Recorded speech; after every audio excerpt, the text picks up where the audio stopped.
Las vacas cuando detectan el peligro, su instinto natural es huir de ellas. Cuando comienzan a correr en la misma dirección en la que se mueve el viento, el problema es que con las tormentas suelen desplazarse más rápido que el ganado. La tormenta les alcanza por detrás y terminan corriendo con la lluvia y el viento, manteniéndose dentro de la zona de peligro por mucho más tiempo. Los búfalos tienen una reacción única en el reino animal. Al sentir la tormenta, los búfalos se agrupan, corren directamente hacia ella, atraviesan la tormenta en lugar de intentar escapar de ella. De esa manera logran salir del mal tiempo mucho más rápido, minimizando el tiempo de exposición al frío y al Segundo viento. libro de Samuel, en el capítulo 14, versículos 28 al 32, encontramos la reacción de un padre de familia que, al igual que las vacas, huyen de las tormentas y no toma la decisión de ser un búfalo y enfrentar la tormenta. En los versículos 28 al 32 leemos: estuvo Absalón por espacio de 2 años en Jerusalén, 2 años, tomen en cuenta esos 2 años, y no vio el rostro del rey, y mandó a Absalón por Joab para enviarlo al rey, pero él no quiso venir, y envió aún por segunda vez, y tampoco quiso venir.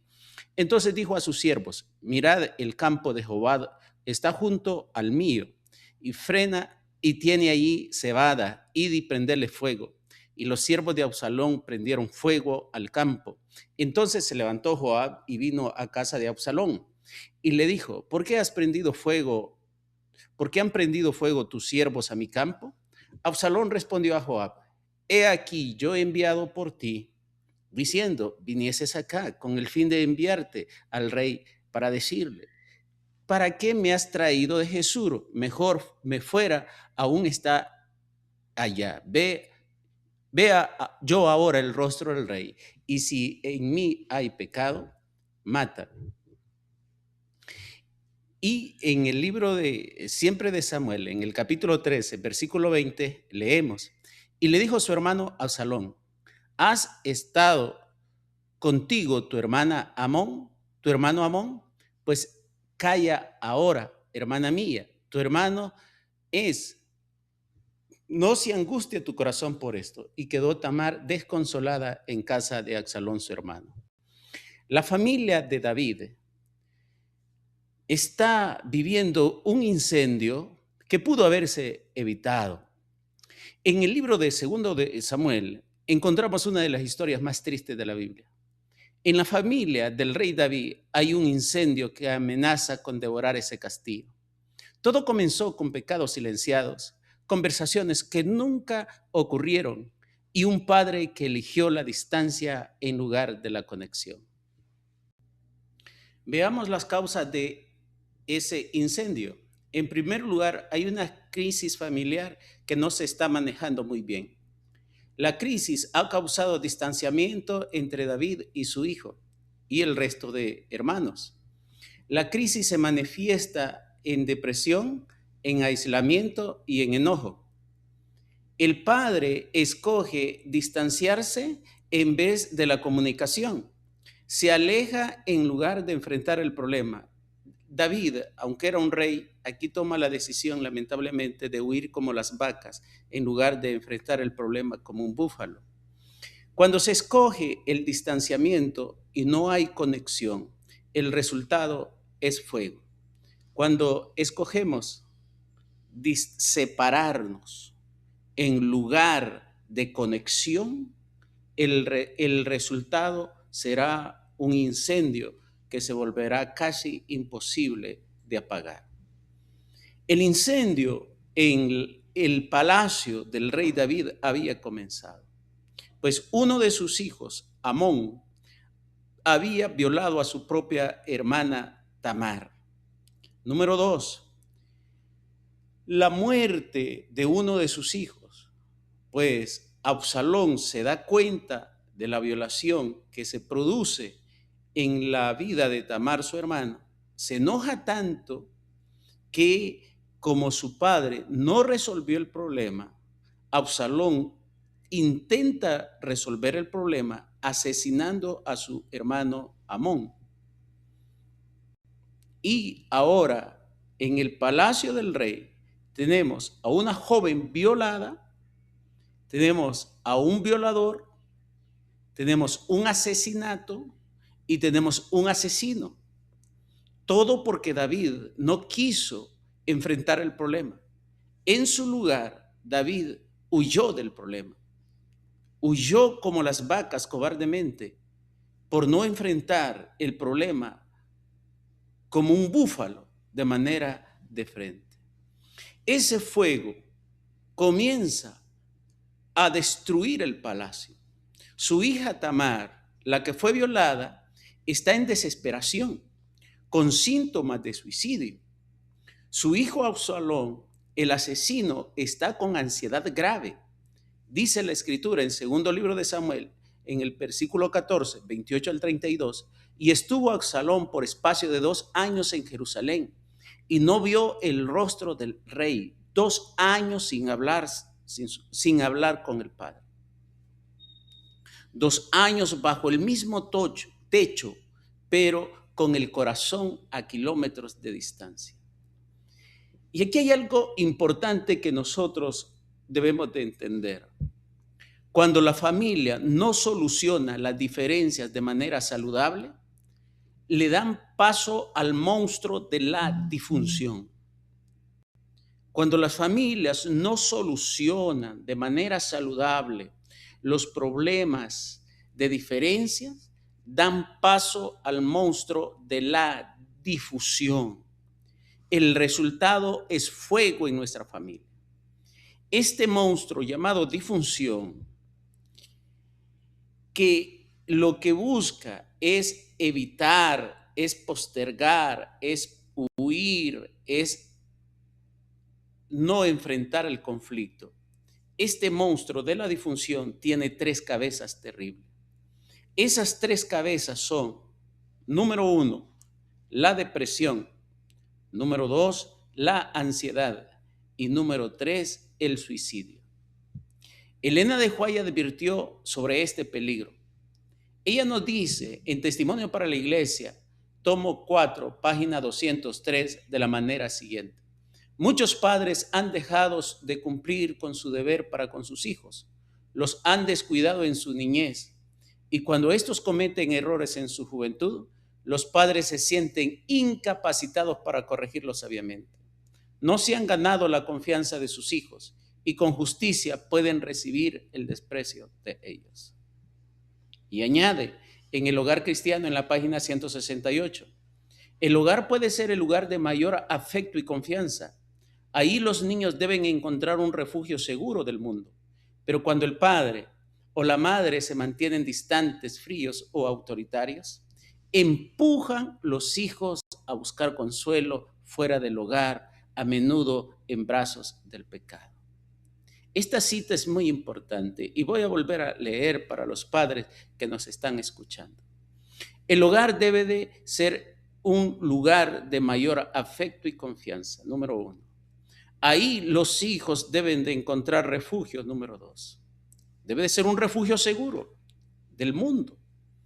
Pero cuando el padre o la madre se mantienen distantes, somos fríos, autoritarios, empujamos a los hijos a buscar consuelo fuera del hogar, a menudo en brazos del pecado. Hogar Cristiano, página 168. Descubramos el monstruo de la disfunción que se va creando en nuestros hogares.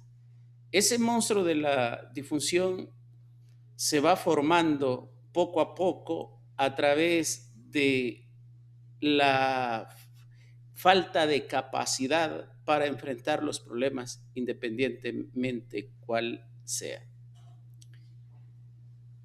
Ese monstruo ataca a través de una de sus cabezas, que es la depresión.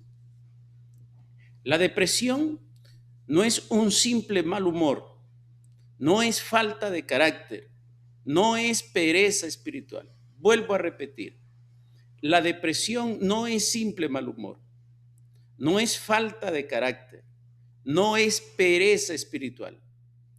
La depresión es un estado profundo de desesperanza donde el alma se siente atrapada en un pozo sin salida. Repito, la depresión es un estado de profundo de desesperanza donde el alma se siente atrapada en un pozo sin salida. Tamar, la hija de David, después de ser violada por su propio hermano, vivió en un estado depresivo. La Biblia dice que Tamar quedó desconsolada en casa de Absalón, su hermano. La palabra hebrea implica desolación total, como una ciudad arrasada por la guerra. Ella ya no reía, ya no soñaba, ya no confiaba. Existía, pero no vivía. A continuación, quiero presentar algunas señales de depresión en la vida de nuestros hijos que no debemos ignorar. Número 1. Comienzan a perder interés en actividades que antes disfrutaban. Eso es lo primero. Comienzan a perder interés en actividades que antes disfrutaban. Número 2. Cambios en el apetito y en el sueño. O duermen demasiado o no pueden conciliar el sueño. Número 3. Irritabilidad constantes o tristeza persistente. Cuando está en la casa, solo pasa molesto o al contrario, solo pasa triste. Entonces su refugio es el dispositivo, pero en cuanto a las relaciones con sus hermanos, todo es irritabilidad. En cuanto a las relaciones con sus padres de familia, todo es irritabilidad y todo lo hace a regañadientes. Se irrita con los maestros, comienza a pelear con los compañeros en la clase, etcétera, etcétera. El cuarto punto es muy importante que no debemos verlo debemos de ponerle mucha atención. Aislamiento social. Ya no quieren salir con los amigos ni con la familia. Si de repente ese niño que tanto disfrutaba andar con la madre no quiere salir de casa, no quiere ir a la iglesia, no quiere ir al club de conquistadores, no quiere ir a jugar, se la pasa allí, pero cuando pasa allí pasa peleando con sus hermanos. Todo su zona de refugio es el dispositivo. Entonces ahí está dando una señal que ese caballero, esa señorita va camino a la depresión. Quinto señal de que una persona está yendo a la depresión. En el caso del joven, comienza a bajar su rendimiento escolar sin causa aparente. En el caso del adulto, se vuelve irresponsable en cuanto a la labor, a lo laboral. Se vuelve muy irresponsable. Ya no le pone las mismas ganas que antes le ponía. Comienza a quejarse del trabajo. En sexto lugar, comentarios negativos como por ejemplo, ¿para qué sirvo? Nada tiene sentido. Elena de White escribió algo muy importante en el Ministerio de Curación en la página 106 que dice: muchos jóvenes están al borde de la desesperación. La falta de afecto genuino en el hogar, las críticas constantes, por el contrario, la indiferencia han ido apagando la luz de su alma. Los padres deben recordar que un niño deprimido no es rebelde, es un herido que no sabe pedir ayuda. Un niño deprimido no es un rebelde, es un niño herido que no sabe pedir ayuda. Y he compartido contigo 6 señales que muestran que nuestros hijos pueden estar yendo al camino de la depresión. Repito, pérdida de interés en actividades que antes disfrutaban. Póngale un chequecito si nuestros hijos están pasando por eso. Número 2, cambio en el apetito y el sueño. Duermen demasiado o les es casi imposible conciliar el sueño. Número 3, irritabilidad constante o tristeza persistente. Número 4, aislamiento social. Ya no quieren salir con amigos o familia. Número 5, bajo rendimiento escolar sin causa aparente. Y número 6, comentarios negativos, ¿para qué sirvo o no o nada tiene sentido? Recordemos, queridos padres de familias, que un niño deprimido no es un niño rebelde, es un herido que no sabe pedir ayuda. ¿Qué hacer como padre frente a la depresión de un hijo? Esto es muy importante. Y ojalá que sea un hijo, pero puede ser que sea la pareja, puede ser que sea un adulto de los que viven con nosotros, pueden ser nuestros padres, porque también la depresión no hace acepción de personas. En la Biblia encontramos que hasta Elías se deprimió. Entonces cualquiera de nosotros podemos deprimirnos en cualquier momento. ¿Qué hacer como padre de familia ante la depresión de un hijo? En primer lugar, nunca minimice su dolor. Frases como eso no es nada, otros están peor, echa más ánimo. Eso solamente profundiza la herida. El dolor de tu hijo es real, aunque tú no lo entiendas. Entonces, no minimice su dolor. Recuerda que un niño herido no es un niño rebelde, es un niño herido que no sabe cómo pedir ayuda. Número 2, más presencia y menos sermones. A veces lo que necesita un hijo deprimido no es una solución, sino alguien que se sienta en silencio a su lado.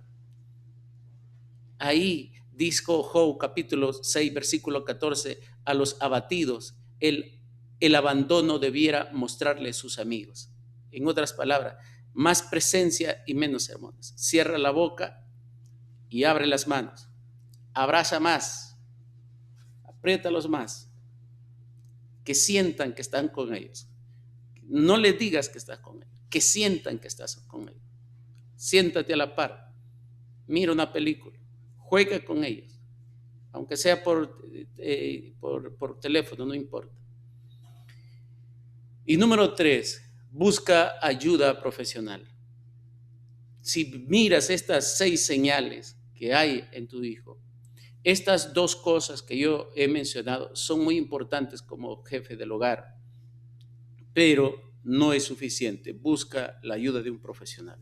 Contacta a un psicólogo, habla con el pastor de tu iglesia, él te puede recomendar a alguien. Busca un ayuda profesional. Elena de White nos aconseja en Consejos sobre la Salud en la página 58 lo siguiente: no es falta de fe acudir a médicos que entienden de la mente. Dios es el autor de toda ciencia verdadera. Los médicos cristianos pueden ser instrumentos de sanidad en sus manos. Entonces, no es falta de fe acudir a un médico, ni tampoco es falta de fe acudir a un psicólogo. Si miras estas señales en tus hijos, no huyas como David, no huyas como las vacas, enfréntalo como los búfalos. La segunda muestra de la segunda cabeza de ese monstruo de la disfunción que se va creando dentro de nuestros hogares es la ansiedad. Quiero explicarles de manera sencilla qué es la ansiedad. Absalón, después de asesinar a su hermano Amón, huyó a casa de Jesús durante 3 años. Luego regresó a Jerusalén, pero pasó 2 años más sin ver el rostro de su padre. Esto ya lo lleva ya a 5 años. Esos 5 años comenzaron a acumular ansiedad, porque un año estando en la misma casa, pero no poder hablar con tu padre te crea ansiedad. 2 años, 5 años. Se convirtió en una ansiedad acumulada. La Biblia describe a Absalón como un hombre cada vez más desesperado, hasta el punto de que llegó a prender fuego al campo de Joab solo para llamar la atención. Aquí es importante que le prestemos atención a este aspecto. Joab llegó al punto de prenderle fuego para llamar la atención. Y aquí es básico, porque nuestros hijos nos llaman la atención por diferentes motivos. Su corte de cabello, su forma de de vestirse. En el caso de las señoritas, el cambio de color. Ahora, el amarillo es poco normal, el negro, el alisado es normal, pero cuando de repente aparecen con un color extravagante, verde, un color celeste, un color azul, cualquiera de esos colores extravagantes, es lo que hizo Absalón. Le prendió fuego a los viñedos de Joab para llamar la atención de David, su padre. Entonces, lo que allí es esa señorita o ese caballero están haciendo están prendiendo un pequeño fuego para llamar la atención de sus padres. Le están diciendo, aquí estoy, fíjense, fíjense en mí. O cuando esa persona no se siente incluida en la sociedad, no se siente incluida en la iglesia, no se siente incluida en el colegio, en la empresa, entonces esa señorita, esa señora, ese caballero comienza a querer llamar la atención para que se fijen que él existe, para que se den cuenta que está allí. Eso es lo que hizo Absalón. Quemó los campos de Joab para llamar la atención de su padre. ¿Qué es ansiedad? Ansiedad es el miedo disfrazado del futuro. Es vivir mentalmente en una tormenta que aún no ha llegado, pero que ya está destruyendo la paz del presente. Eso es ansiedad. Ansiedad es el miedo disfrazado de futuro. Es vivir mentalmente en una tormenta que aún no ha llegado, pero que ya está destruyendo la paz del presente. Hay algunas señales que quiero compartir en esta oportunidad cuando la ansiedad nos llega a nuestras vidas.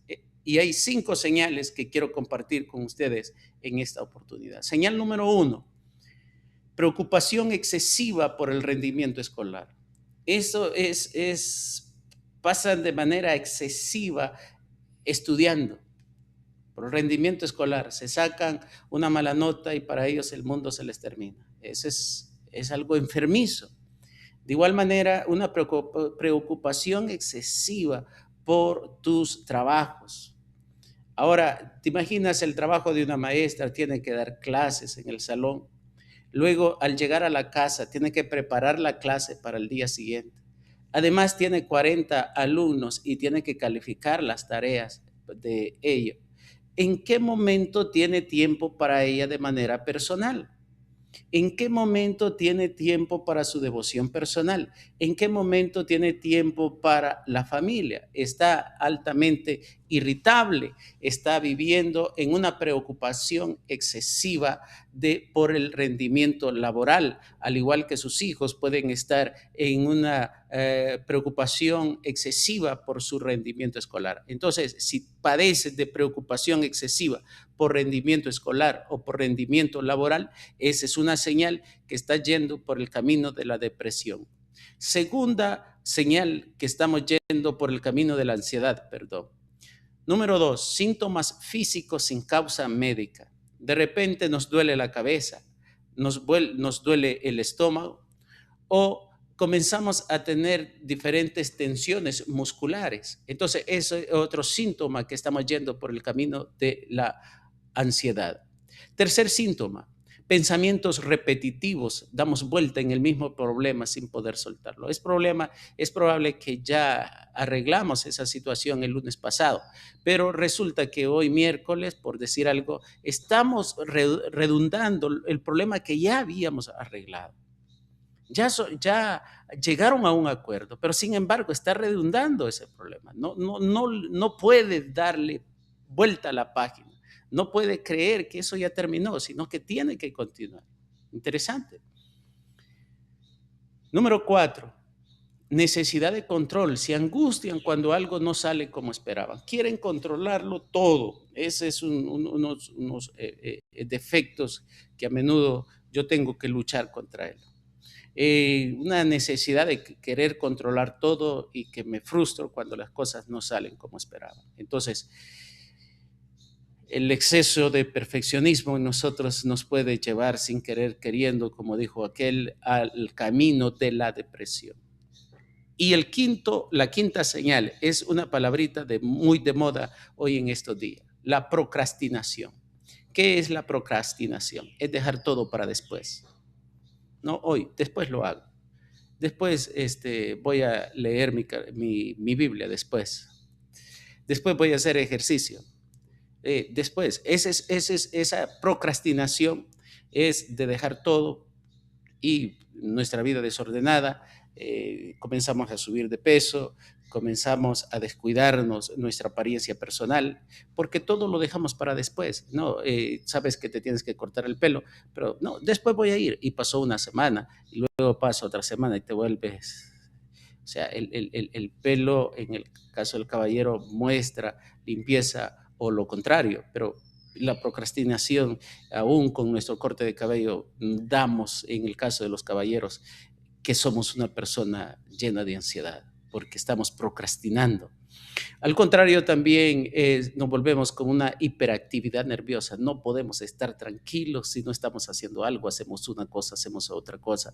Parecemos ventiladores yendo de aquí para allá. Como dijo Junior Kelly Marchena, siempre corriendo, pero sin ganar. Esa es la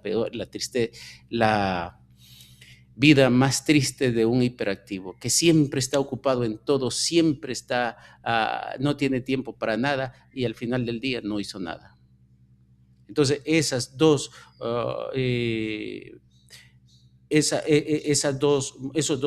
causas, la procrastinación o la hiperactividad nerviosa, son la quinta señal de que podemos estar yendo por el camino de la ansiedad. Elena de White declaró en El deseado de todas las gentes: la ansiedad es una ceguera que impide ver a Jesús.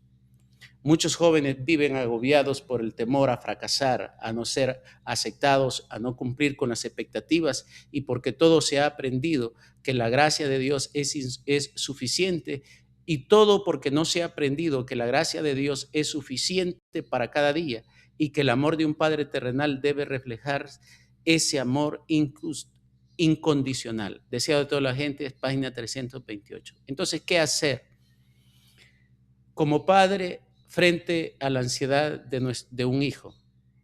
Hay 3 consejos que quiero compartir en esta oportunidad. ¿Qué podemos hacer frente a la ansiedad de nuestros hijos? Número 1, no alimentemos la ansiedad de nuestros hijos con nuestra propia ansiedad. Si yo reacciono con pánico a sus problemas, él aprenderá que el mundo es un lugar aterrador. Entonces, aprendamos a respirar antes de responder. Por eso Elena de White, en el libro Mente, Carácter y Personalidad, dice que nosotros no deberíamos de castigar a nuestros hijos cuando estamos enojados. Y en mi canal de YouTube yo tengo un video allí que te recomiendo que lo puedas ver. ¿Cuál es el mejor momento para castigar a nuestros hijos? Y lo que sí puedo decirte es que cuando estamos enojados no es el mejor momento para poderlo hacer. Entonces, no podemos alimentar la ansiedad de nuestros hijos con nuestra propia ansiedad. Debemos aprender a calmarnos, debemos aprender a manejar las situaciones, y esto es una de las cosas más difíciles para nosotros como hijos, como padres, porque estamos estresados, y cuando nos presentan alguna otra situación, pues se nos vuelve un poco difícil reaccionar con mucha más calma. Número 2, enseñémosles a nuestros hijos a vivir un día a la vez. Mateo 6:34 dijo: no os afanéis por el día de mañana. Disfrutemos este día. Ordenemos la cama este día. Si vamos a ir a caminar, caminemos este día. Mañana tal vez no vamos a tener tiempo. Si vamos a estudiar la Biblia, estudiemos la Biblia este día.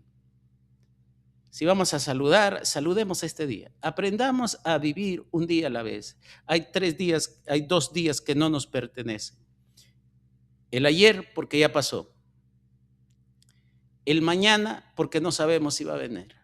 Entonces, es mentira. Yo tengo 46 años de vida, pero en realidad tengo un día de vida, solo este día. Ayer ya pasó. Mañana no sé si voy a estar vivo. Este día, ¿cómo lo voy a vivir? ¿Extrañando el ayer o preocupado por el mañana? o puedo vivir disfrutando este día sabiendo que este es el único día que Dios me garantiza que estoy con vida. Entonces, enseñémosles a nuestros hijos a vivir un día a la vez. Y por último, crea rutinas seguras. La ansiedad disminuye cuando hay orden y previsibilidad. Entonces, un cuarto desordenado aumenta la ansiedad. Un bolsón desordenado aumenta la ansiedad. Te pones tenso porque no sabes dónde están las cosas, porque no sabes dónde guardaste algo. Aprendamos a tener una sola agenda, porque si anotas en una cosa, anotas en otra cosa, cuando tienes que organizar no sabes dónde está. Y nos volvemos ansiosos. Entonces debemos de aprender a establecer rutinas seguras. La ansiedad disminuye cuando hay orden y cuando hay, la ansiedad disminuye cuando hay orden. Hasta donde sea posible, respetemos la hora de comer y comamos juntos. Hasta donde sea posible, procuremos orar en familia. Hasta donde sea posible, tengamos una hora para dormir. Establezcamos orden. Que los adolescentes no pueden irse a dormir con el teléfono a sus cuartos. No es prohibición, los estás cuidando emocionalmente.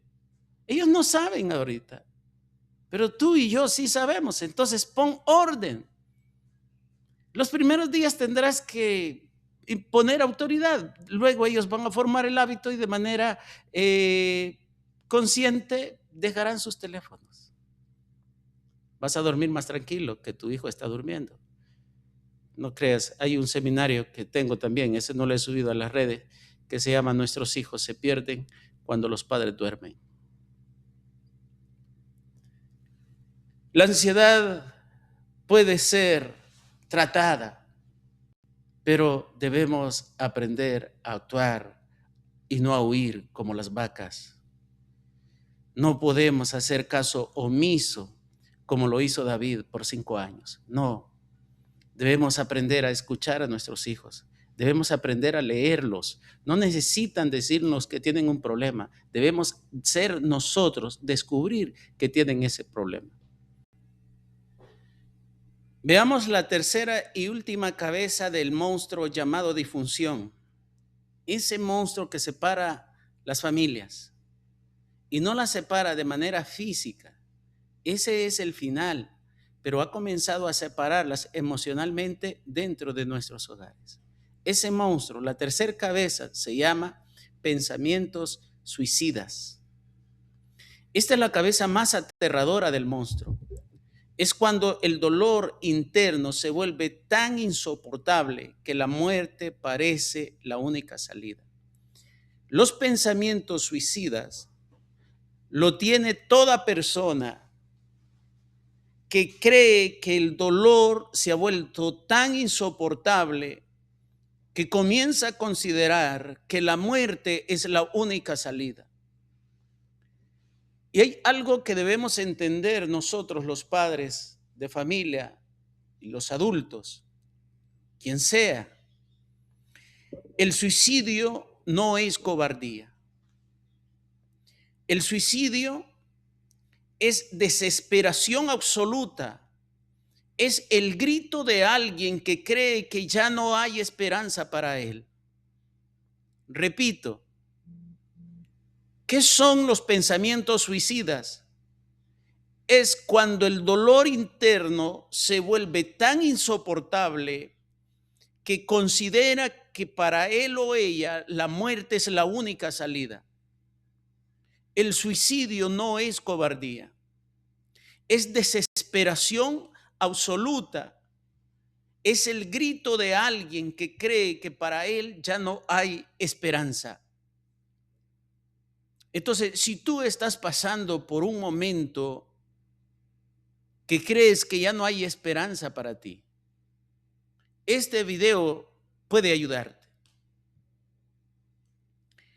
Hay una cita en el Testimonio para la Iglesia, en el tomo 7, página 57, el escritor escribe: Hay almas que están al borde del abismo. No se dan cuenta que están a punto de caer. Los padres, los hermanos, los amigos deben de despertar. Tomen las manos de esos que están deslizándose hacia el precipicio. Háblenle palabras de esperanzas. Sean para ellos como ángeles de misericordia. Muchos han llegado al punto donde la vida les parece una maldición. Una palabra amable, un abrazo genuino, una oración compartida puede salvar un alma de la muerte eterna. Testimonio para la Iglesia, tomo 7, página 57. Los pensamientos suicidas son tan reales que puede estar pasando en nuestra casa. David, gritémosle a David, en tu palacio, sí, en tu palacio, rey David, hay una joven que lleva 5 años que quiere que las escuches. David, en tu casa hay una joven que fue violada por su hermano mayor. 5 años quiere que la escuchen. Esa joven está en depresión. Esa joven está con pensamientos suicidas porque tú no la quieres escuchar. David, date cuenta lo que está pasando en tu palacio. Está bien que dirijas los ejércitos de Dios, que pelees la batalla de Israel. Pero hay un adolescente en tu casa que se está muriendo, David. David, despierta. ¿Quieres otro incendio para despertar? Hay algunas señales de pensamientos suicidas. Las señales de pensamientos suicidas son, en primer lugar, algunos comentarios negativos. De eso solamente quiero recalcar 3. Quiero desaparecer. Nadie me extraña. Mejor hubiese sido que no hubiera nacido. ¿Has escuchado alguna vez a tu hijo expresarse de esa manera? ¿Que quiere desaparecer? ¿Que siente que nadie le extraña?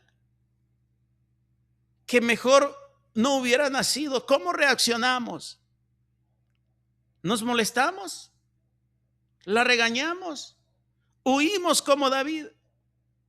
¿Huimos como las vacas? ¿O la enfrentamos como los búfalos? Segunda señal de alguien que tiene pensamientos suicidas: comienza a regalar pertenencias valiosas sin ninguna explicación. Hay ropa, hay recuerdos, hay un sinfín de cosas que pueden tener, pero comienzan a deshacerse de ellas. Ojo, hay un incendio en tu casa, hay un conato de incendio que no quieres darte cuenta. Tercer indicio que está yendo por el camino del suicidio: comienzan a despedirse de amigos y familiares de manera repentina. Por si no te vuelvo a ver. Lo dicen en son de broma, pero algunas veces en las bromas hay cierta verdad en ellas. Como los borrachos, que en la borrachera dicen muchas verdades, y este es uno de esas. Comienzan a despedirse de familiares y amigos. Cambios abruptos de comportamiento, de muy triste, repentinamente a calmado. Eso indica que ya tomó la decisión. Ya tomó la decisión de atentar contra su vida. Algunas veces lo van a decir a sus padres, lo van a decir a sus amigos, algunas veces. Y número 5, comienzan a investigar métodos o comienzan a hacer planes concretos para atentar con sus vidas. El pastor Charles Spurgeon sufrió una depresión severa y mientras estaba en la depresión severa, él escribió lo siguiente: cuando estás en la oscuridad, no puedes creer que hay luz en ninguna parte. La luz sigue ahí, pero tus ojos no son capaces de ver. Si de repente estoy hablando para alguien que se encuentra en la oscuridad, que no puedes ver luz en ninguna parte, aunque la luz sigue ahí, tú no eres capaz de verla. Entonces, ¿qué hacer como padre de familia frente al riesgo del suicidio? En primer lugar, no huyas como David, no te escondas como las vacas, enfréntalo como el búfalo. No tengas miedo de preguntar directamente con la persona que está pasando por esa situación. Preguntas como las siguientes: ¿has pensado en hacerte daño? ¿O quieres morir? Esas preguntas no inducen al suicidio, al contrario, abre la puerta para que el hijo se sienta visto y pueda pedir ayuda. Ah, ya lo notaste, papá.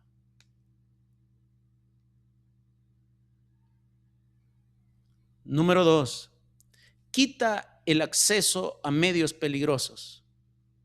Si hay riesgo inminente, retira medicamentos, objetos cortantes, armas.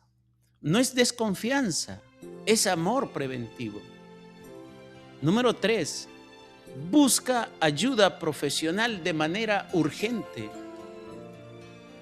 No esperes, tienes que correr, tienes que dejar que los filisteos quietos y tienes que venir a casa porque en tu casa está Tamar, se está muriendo.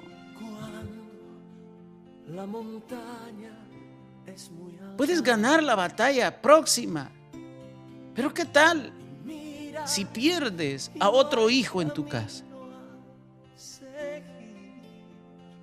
Busca ayuda urgente. No importa que seas el rey David, busca ayuda urgente. Comunica esperanza, no culpa. En cuarto lugar, frases como eso es pecado, me harías un gran daño a mí, solamente aumentan la culpa en aquel que tiene el deseo de suicidarse. En lugar de eso, digámosle, te necesito aquí. Tu vida me importa. Vamos a salir de esto juntos. Todo va a estar bien. Estoy contigo. No estás solo. Tú no miras la luz, pero yo sí veo la luz. Yo te voy a ayudar a caminar, a encontrarte con la luz. Jesús dijo, vosotros sois la luz del mundo. Esta gente está en tinieblas. Que tú seas el primer faro de luz que ellos encuentren para que después se encuentren con Cristo Jesús.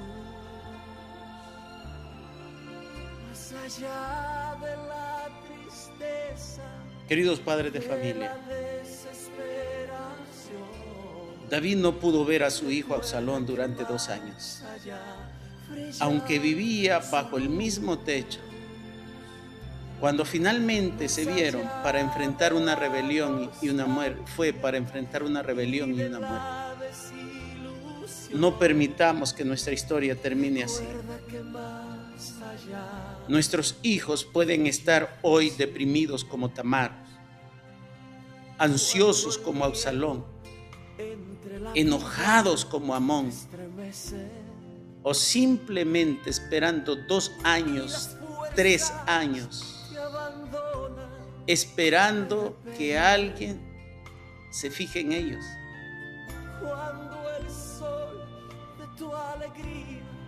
Elena de White nos da una última advertencia y una esperanza. En el Hogar Cristiano, la página 204, ella nos dice: si los padres comprendieran la influencia de su propio ejemplo, serían mucho más cuidadosos. El hogar debe de ser un lugar donde los hijos aprendan a amar, no a temer, a confiar, no a esconderse. Donde el padre no sea un rey distante, sino sea un guía cercano. Hoy tienes una decisión. Puedes seguir corriendo como vaca, alejándote de la tormenta y permanecer en el peligro por mucho más tiempo. O puedes reunir a tu familia y correr como búfalo hacia el problema y atravesarlo juntos y salir al otro lado más rápido, más fuerte y más unidos. El fuego ya está en nuestra familia, pero no es demasiado tarde para apagar. La primera chispa se apaga con una conversación. La primera llama se sofoca con un abrazo. El incendio se detiene cuando un padre dice: hijo, aquí estoy, no huiré, habla, te escucho. Vamos a apagar el incendio. Vamos a salvar a nuestra familia. Que el Señor nos ayude.